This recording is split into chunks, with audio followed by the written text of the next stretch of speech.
सभी विद्यार्थियों का देखिए एक बार फिर हमारे यूट्यूब चैनल MD सर में एक बार स्वागत है। आज हम आपके लिए लाए 3V का 5वां सवाल।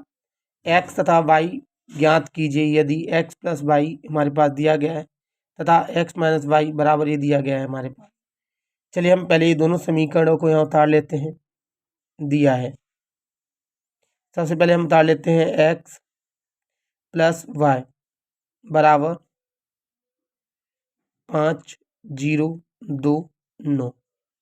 देखिए हमने ये समीकरण यहाँ से यहाँ पर उतार लिया है। इसको समीकरण नाम दे देते हैं हम 1। इसी प्रकार हम इसको उतार लेते हैं यहाँ पर x माइनस वाई बराबर 3, 0, 6 माइनस 1। ब्रैकेट देखिए बंद कर देते हैं। ये समीकरण हमारे पास हो गया 2। हमने देखा समीकरण 1 और ये 2 हमारे पास है। हम देखेंगे कि हमें इसे हल करना है। आप अवलोकन विधि से हल कर सकते हैं या प्रतिस्थापन विधि से भी हल कर सकते हैं। देखिए हम यहाँ पर देखेंगे कि ये दोनों प्लस के इसलिए नहीं कट रहे हैं। अगर हमें इसमें x को विलोपित करना है तो हमें सिंपल सी बात है कि इसके चिन्ह बदलने पड़ेंगे। लेकिन यहाँ हम देखते हैं इसमें बाई के जो पहले से ही चिन्ह बदले हैं ये इक्वल भी हैं और चिन्ह भी पहले से ही बदले हुए हैं। अर्थात देखिए हमें चिन्ह बदलने की ज़रूरत नहीं है। मैं बाई से बाई को काट देता हूँ क्योंकि एक बाई में से एक बाई गया तो 0 बचा। अब यहाँ देखेंगे ये दोनों प्लस के हैं तो एक एक्स हमारे पास हो जाएंगे 2x बराबर। अब हम इन दोनों को जोड़ देंगे क्योंकि ये भी जुड़ेंगे दोनों। अभी हम जानते हैं कि संगत अवयव जुड़ते हैं। 5 का संगत अवयव 3 है तो 8 हो जाएगा। 2 का संगत अवयव 6 है तो भी 8 हो जाएगा। 0 का संगत अवयव 0 है तो 0 ही रहेगा और 9 का संगत अवयव 1 है माइनस का, इसलिए ये 8 हो जाएगा क्योंकि 9 में से 1 घटेगा तो 8 हो गया। हम यहाँ पर देखेंगे अब ये x जैसा का जैसा, ये जो 2 है इधर आएगा तो 1 के बटे में चला जाएगा। अब ये 1 कहाँ से आ गया?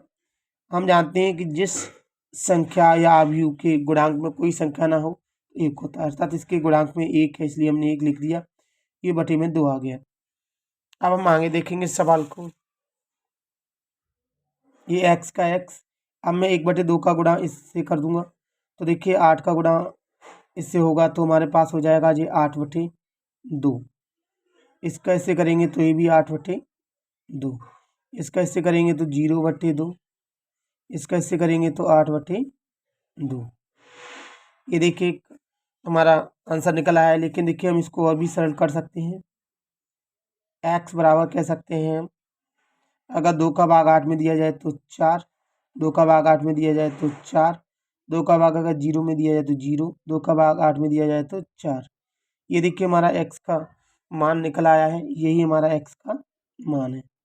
अब हमें सिंपल सी बात है y का मान चाहिए क्योंकि इसने सवाल में बोला गया है कि x और y के मान ज्ञात कीजिए। तो ये x का मान हम समीकरण 1 में रख देते हैं।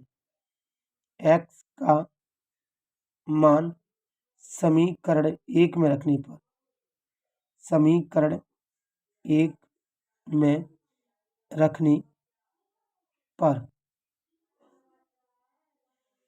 चलिए हम देखते हैं समीकरण 1 हमारे पास दिया गया है ऊपर x प्लस वाई बराबर 5, 0, 2, 9।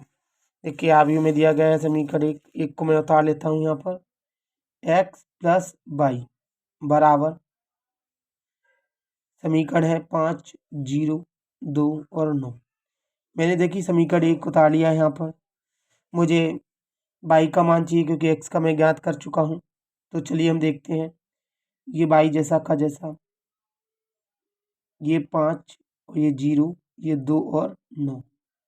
हम देखेंगे यहाँ पर कि ये जो x हमने इधर लेके आएंगे, ये भी प्लस का इधर आएगा तो माइनस का हो जाएगा x। अब हम यहाँ पर x का मान तो रख ही रहे हैं, चलिए हम x का मान रख देते हैं। y बराबर 5, 0, 2 और 9 माइनस x का मान देखेंगे हम। x का मान देखिए हमारे पास ये स्पष्ट दिया गया है। इसको हम यहाँ उतार देंगे 4, 0, 4, 4। अब आप यहाँ पर देखेंगे कि y का y बराबर, अब मैं इसमें से इसको घटाऊंगा। 5 में से 4 गए तो 1 बचा और 2 में से अगर 4 घटाएंगे तो माइनस संख्या ही बड़ी हो जाएगी क्योंकि ये माइनस के 4 है, ये 2 है तो माइनस का 2 बचेगा। जीरो में से जीरो घटाएंगे तो जीरो, 9 में से अगर 4 घटाएंगे तो 5 बचेगा। यही देखिए हमारी y का जो मान है, यही हमारे y का मान है। हमने देखा कि x का मान ऊपर दिया गया है और y का मान नीचे दिया है। यही हमारे सवाल का आंसर है, अतः करके लिख सकते हैं x और y के मान। चलिए, तो देखिए अगर आपको ये सवाल हमारा अच्छी तरह समझ में आया है तो आप हमारी वीडियो को लाइक करें और शेयर करें। अगर आपको अच्छी तरह नहीं आया है तो आप हमें कमेंट करके बताएं, हम आपको दूसरे तरीके से करने की कोशिश करेंगे और आपको बताएंगे। अगर आप हमारे यूट्यूब चैनल पर नए हैं तो हमारे यूट्यूब चैनल को सब्सक्राइब कर लें और शेयर करें। आपको अगर हमारी वीडियो अच्छी लगी हो तो आप हमारी वीडियो को लाइक करें। अगर आपको कोई दिक्कत आ रही है, अच्छी तरह समझ में नहीं आ रहा, आप हमें कमेंट करके ज़रूर बताएं। हम कोशिश करेंगे आपको और भी सरल तरीके से और भी अच्छी तरीके से समझा सकें। हमारा पूरा वीडियो देखने के लिए आप सभी का बहुत बहुत धन्यवाद। थैंक्स।